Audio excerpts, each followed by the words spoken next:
بسم الله الرحمن الرحيم. الحمد لله رب العالمين، وصلي وسلم على نبينا محمد وعلى آله وصحبه أجمعين. أما بعد، تفسير السعدي بعبد الرحمن بن ناصر السعدي رحمه الله. أيوة, we continue reading Surah Al-Ghafir. Today we are at verse 77. فاصبر إن وعد الله حق فإما نرينك بعد الذي نعيدهم وَنَتَوَفَّيْنَكَ فَإِلَيْنَا يُرْجَعُونَ. أيوة. So be patient, for verily the promise of Allah is true, whether we show you some of that punishment of which we have warned them, or we take your soul in death before that, to us they will be brought back. So be patient, O Messenger, in calling your people and in bearing what you suffer from them of harm, and seek help in being patient by means of your faith. For verily the promise of Allah is true, He will grant victory to His religion, make His word supreme, and grant victory to His messengers in this world and the hereafter. Seek help in that also by expecting punishment to befall your enemies in this world and the hereafter. Hence Allah says, whether we show you some of that punishment of which we have warned them in this world, then that is all well and good, or we take your soul in death before that is before punishing them. To us they will be brought back, and we will requite them for their deeds. So never think that Allah is unaware of what the evildoers are doing. Then Allah consoles him and encourages him to be patient by mentioning his fellow messengers. وَقَدْ أَرْسَلْنَا رُسُلًا مِنْ قَبْلِكَ مِنْهُمْ مَنْ قَصَصْنَا عَلَيْكَ وَمِنْهُمْ مَنْ لَمْ نَقُصْ عَلَيْكَ وَمَا كَانَ رَسُولٌ أَنْ يَأْتِيَ بِآيَةٍ إِلَّا بِإِذْنِ اللَّهِ فَإِذَا جَاءَ أَمْرُ اللَّهِ قُضِيَ بِالْحَقِّ وَخَسِرَ هُنَالِكَ الْمُبْطِلُونَ. Indeed, we sent messengers before you, O Muhammad. Some of them are some whose stories we have related to you, and of them are some whose stories we have not related to you. It was not given to any messenger to bring a sign except by Allah's leave. But when the decree of Allah came, the matter was decided with decency, whereupon the followers of falsehood perished. Indeed, we sent messengers before you, that is, we sent many messengers to the people to call them to us, and they bore with patience the harm the people did to them. Of them are some whose stories we have related to you, and of them are some whose stories we have not related to you. All the messengers followed the commands of Allah, and not one of them had any control over anything. Not one of them could bring a sign, either textual or rational, either by Allah's leave, that is, except by His will and decree. So to demand miracles and signs from the messengers is wrongdoing, stubbornness and disbelief on the part of the disbelievers, after Allah supported His messengers with signs that pointed to their truthfulness and the soundness of the message they brought. But when the decree of Allah came, deciding and judging between the messengers and their enemies, the matter between them was decided with justice that came at the right time and was in accordance with what is right and correct, but saving the messengers and their followers and destroying the disbelievers. Hence Allah says, whereupon, that is, at the time of judgment mentioned, the followers of falsehood, whom falsehood was second nature, perished. What they had attained of knowledge and achieved of deeds was false, and their aims and goals were false. So let those who are addressed here beware of persisting in their falsehood, lest they end up losers as those people did, for they are not better than them, and they have no guarantee in the scriptures that they will be saved. الله الذي جعلكم الأنعام لتركبوا منها ومنها تأكلون ولكم فيها منافع وتبتغوا عليها حاجة في صدوركم وعليها الفلك تحملون ونريكم آياته فأي آيات الله تنكرون. Yes, Allah who made the livestock animals for you, so that some of them you may ride and some of them you may eat, and you may have other benefit from them, and so that by means of them you may fulfill your heartfelt deed to reach distant places on them. And on the ships you are carried, and He shows you His signs. So which of the signs of Allah will you deny? Allah reminds His slaves of what He has bestowed upon them of livestock animals. There are a number of blessings, including the following. They have the benefit of riding them and carrying their goods on them. They have the benefit of eating their flesh and drinking their milk.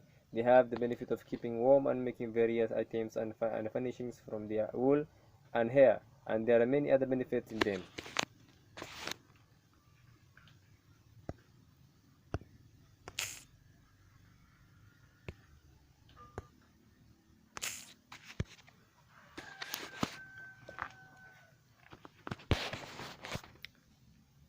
And so that by means of them you may fulfill your heartfelt need to reach the distant places, and you feel happy and rejoice when you reach those places and meet the people there.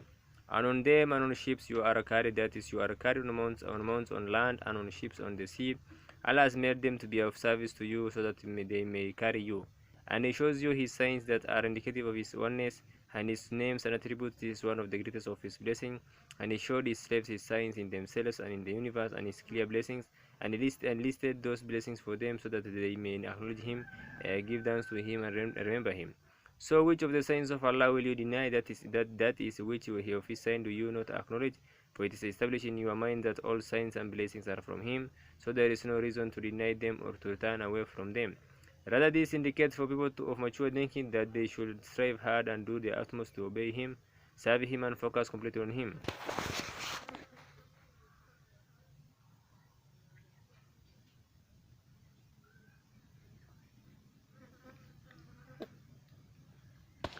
فنمثل انظر كيف كان عاقبة الذين من قبلهم كانوا أكثر منهم أشد قوة وأطغوا في الأرض فما أغناهم ما كانوا يكسبون فلما جاءتهم رسل بالبينات فرحوا بما عندهم من العلم وحاق بهم ما كانوا بيستهزئون فلما رأوا بأسنا قالوا آمنا بالله وحده وكفرنا بما كنا به مشركين فلم يكن ينفعهم إيمانهم لما رأوا بأسنا سنة الذين قد خلت في عباده وخسر هنالك الغافرون.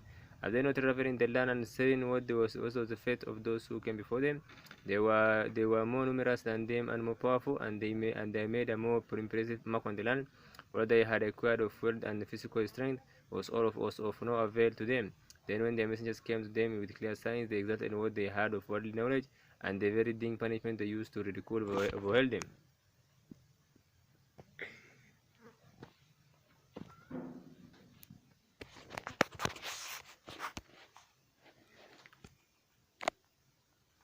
But when they saw our punishment, they said, "We believe in Allah alone and reject that which we used to associate with Him."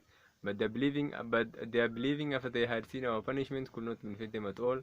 Such has always been the way of Allah in dealing with His slaves, whereupon the disbelievers perished. Yeah, Allah just those who disbelieve in their messenger to travel through the land in the sense of both physical travel and intellectual revolution. As people of knowledge, have they not traveled in the land and seen, in the sense of contemplating in such a way as to reach the right conclusion, not merely looking heedlessly and carelessly? What was the fate of those who came before them of previous nations such as Ad, Thamud, and others, who were greater than them in strength, more wealthy, and left a more impressive mark on the land, well fortified structures, beautiful plants, and much agriculture? But all that they had acquired of wealth and physical strength was of no avail to them when the command of Allah came to them. It only did not benefit them. They could not use their wealth to ransom themselves, and they could not hide in their fortifications.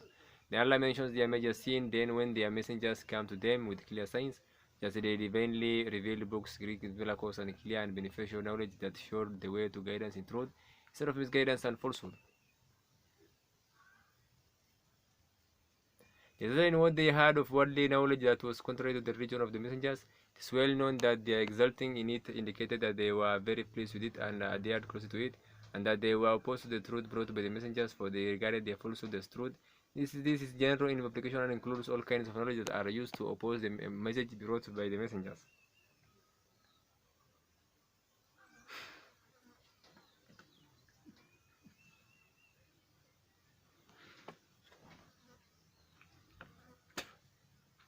One of the branches of knowledge that most deserve to be included in this category is the field of philosophy, especially Greek philosophy, on the basis of which many verses of the Quran were rejected, and it undermined respect for the Quran in people's hearts, regarding its definitive proofs as mere verbal proofs that do not lead to sanity, and represent to the views of foolish people and followers of falsehood.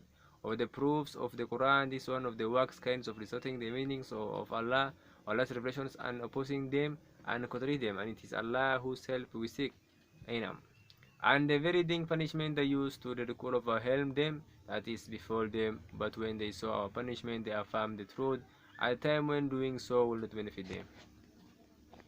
They said, "We believe in Allah alone and reject that which we used to associate with Him, of idols and images. We disavow everything that was contrary to the messengers in word and deed."